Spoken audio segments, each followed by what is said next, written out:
Okay, let's get right into it. We've all been there, right? You spend hours, literally hours, cramming for a test, rereading your notes until the words just blur together, and then poof, the next day it's like it all vanished. It is so frustrating. But what if I told you the problem isn't that you're not studying hard enough, but that you're not studying smart enough? I mean, this is the question, isn't it? It's the core of every student's struggle. You put in the effort, you feel like you get it in the moment, but the information just refuses to stick. Well, the good news is, from a neurobiologist's point of view, this isn't some personal failure. Nope. It's almost always a strategy problem. So let's just reframe this whole thing. On one side, you have the old school, totally ineffective methods, passively rereading, those all-night cram sessions, studying with your phone buzzing next to you. And on the other side, you've got science-backed protocols that are designed to work with your brain's natural biology.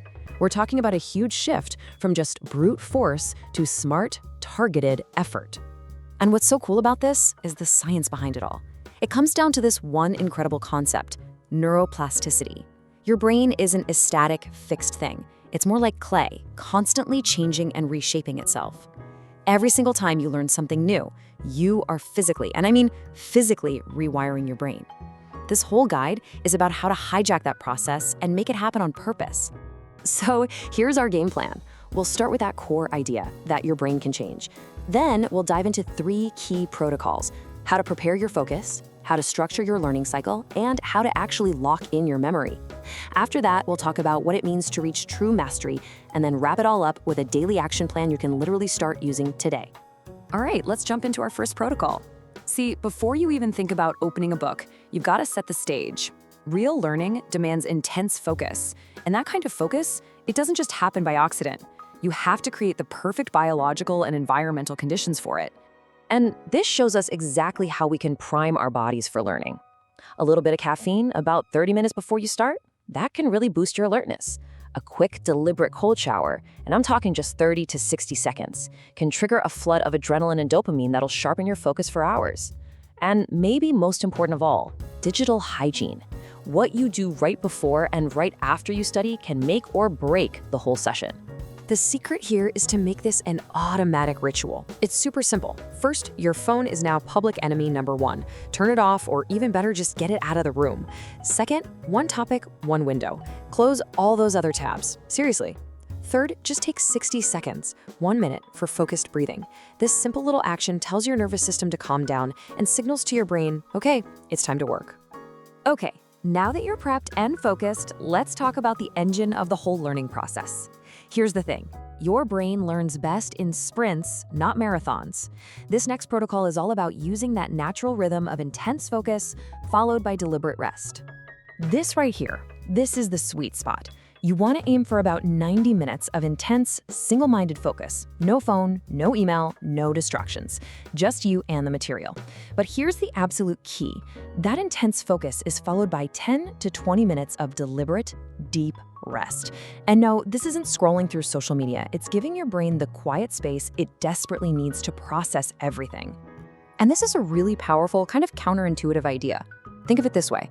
The focus session creates the potential for learning. It gets all the right neurons firing. But the actual rewiring, the real strengthening of those new connections, that happens during deep rest and sleep. Skipping the rest part is like taking notes with disappearing ink. So this idea of rest flows perfectly into our third protocol, consolidation. You've focused hard, you've taken a break, but how do you make sure that new information actually gets filed away into long-term storage? It's all about making it stick. One of the most powerful tools for this is something called non-sleep deep rest, or NSDR. You can think of it like a guided meditation or a state of super deep relaxation where you're still awake.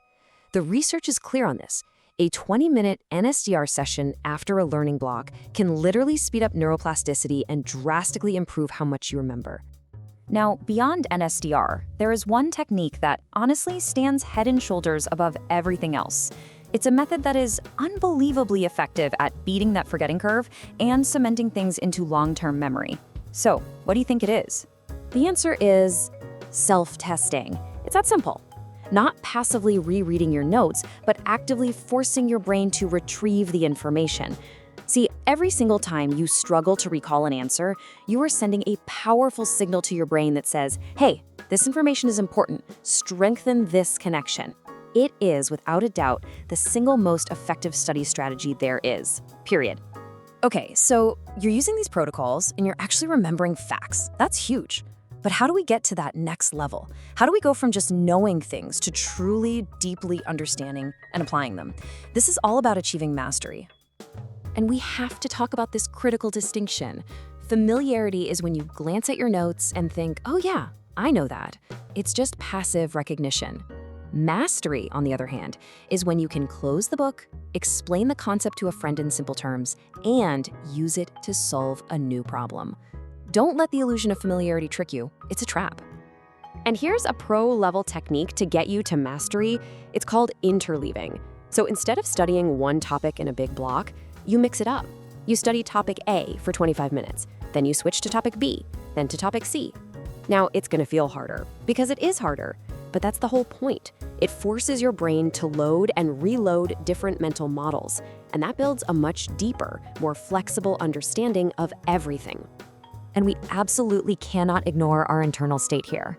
The neurochemicals tied to our emotions are powerful memory boosters or blockers. High levels of stress and cortisol will literally impair your ability to recall information.